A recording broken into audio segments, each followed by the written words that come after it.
Hi, welcome back to the Emerald City Comicon live stage. My name is Danny Roth. I am the host of SYFY WIRE's Who Won the Week, and I am here with Chris Roberson to talk about Hellboy and Sir Edward and Rasputin and everybody in the Hellboy verse. But I wanted to start on the fact that less than a week away is going to be Hellboy Day, because it's been 25 goddamn years since it started. And I guess we should talk about that and what it's like thinking back to that first book and how you got involved and what's going on now. I can do that. Yeah. Yeah, so 25 years ago, Hellboy Seed of Destruction #1 came out. And I bought it at my comic shop, and I thought it was great. And it went on to be, I mean, let's talk about me. Yeah. It was my favorite comic, and it was the thing I kept reading. And for the next 20 years or so, I reread all of it about once a year. Once a year, maybe every 18 months, I would sit down and reread all of Hellboy, all of BPRD, all of Witchfinder. And every year it took more and more time because there's so much of it and it's all so great. And then about 5 years ago, I got the opportunity to pitch a story idea for Witchfinder. And one thing led to another, and now that's my day job, is helping steer the ship of the Hellboy world. Yeah, and you've been friggin' prolific. It's a lot. So out of curiosity, while you were rereading Hellboy, did you have ideas? Did you have stuff in your head that you have then since been able to sort of pepper in? Did you have the audacity to think about it in those terms when you were reading the book and rereading it? It was more in terms of me as a fan having questions, right? Like if I had the opportunity to talk to the creator of my favorite story, things I would want to know, that maybe questions asked by the story that weren't answered in the story. And so a few years ago, I'd been working on the books for about a year or so. We had wrapped up that first Witchfinder and I think the first arc of Hellboy and the BPRD. And I just wanted more work, really. But I was having lunch with Mike, and I said, hey, what was the deal with those alien guys? Like, you know, who are seen in one page as Seed of Destruction, and then they're in Conquer a Worm, there's one that's there. And Mike was like, oh, yeah, that guy. And so then that led to us having a series of conversations over the phone and in person over the course of months that led to a story. Then we ended up doing that story. So it did feel a little audacious that I was both asking that question and then helping to answer it.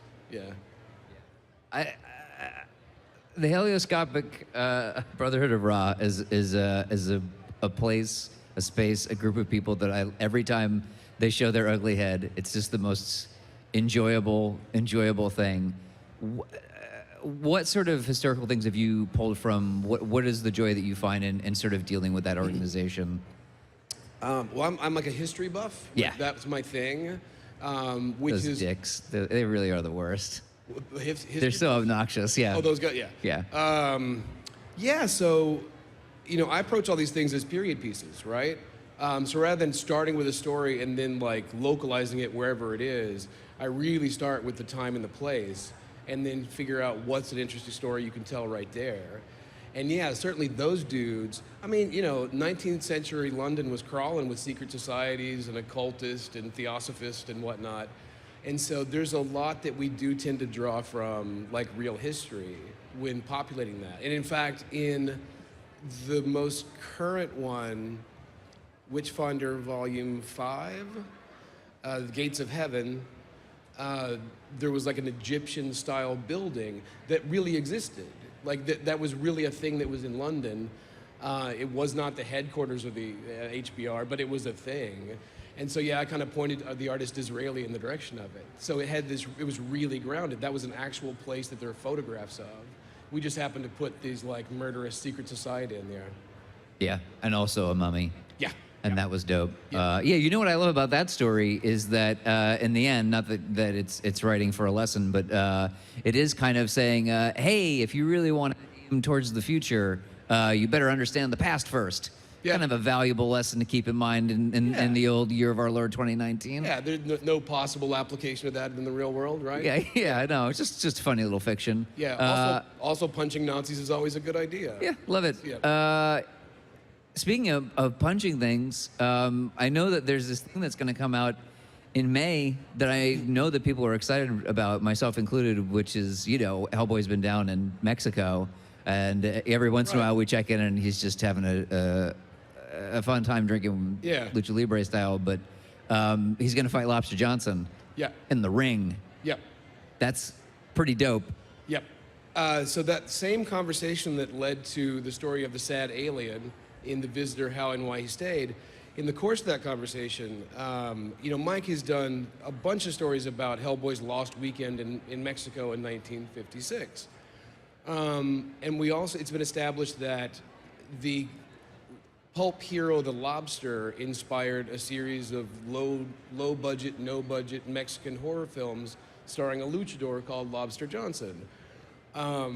And I said, why don't we just do one of those movies? Why don't we do, this may be giving too much away, but let's do one of those movies, right? And let's put Hellboy in it. And so the one shot is this, it's a really bizarre thing. Like I'm so happy we got to do it. I don't want to spoil too much, but it is a low budget luchador horror film from 1956 in the form of a comic. In which Hellboy and the luchador Lobster Johnson fight. You know what I love about that, though, is that since there's a Hellboy movie coming out, it sort of lends to the possibility or the infinite possibility of what you can do with Hellboy and that world. Because you could just do that. You could just make a movie that is that like a Mexican horror flick, but Hellboy's there. Why wouldn't you make that movie? Yeah. I'm sure somebody could tell me why, but why wouldn't, if I was an ethical billionaire, that's the money that I would spend, and it would be money wisely spent, I believe. Yeah, well, in FX's series Legion, there's a moment where it turns into a silent film in one episode. So it's not impossible that you could get a crappy luchador horror film off the ground in the context of a bigger thing, sure. Yeah, I'm glad that we could agree on this. Hey, what's a really hard thing to write? I was thinking back to that moment right before Hellboy leaves ostensibly off to Mexico to have his last weekend, is because his dog dead, and that's brutal. Like, I shed many a tear thinking about poor Mac. That's the saddest shit. Yeah. What kind of stuff has been really challenging? I imagine that is a hard thing to sort of deal with. That one. That one was hard because it was at Emerald City 2 years ago that I first told Mike that. Because I had been thinking about 1956 and what we were going to do, and thinking about, whoa, Hellboy seems like something's not right. He's off kilter. When he goes off the rails in Mexico, he eventually gets sad because his luchador friend gets turned into a vampire and he has to kill him. But he's kind of sad to begin with. Something's kind of not right. And then it's something I had addressed in the books a couple of times. Somebody points out to Hellboy that he's never lost anybody.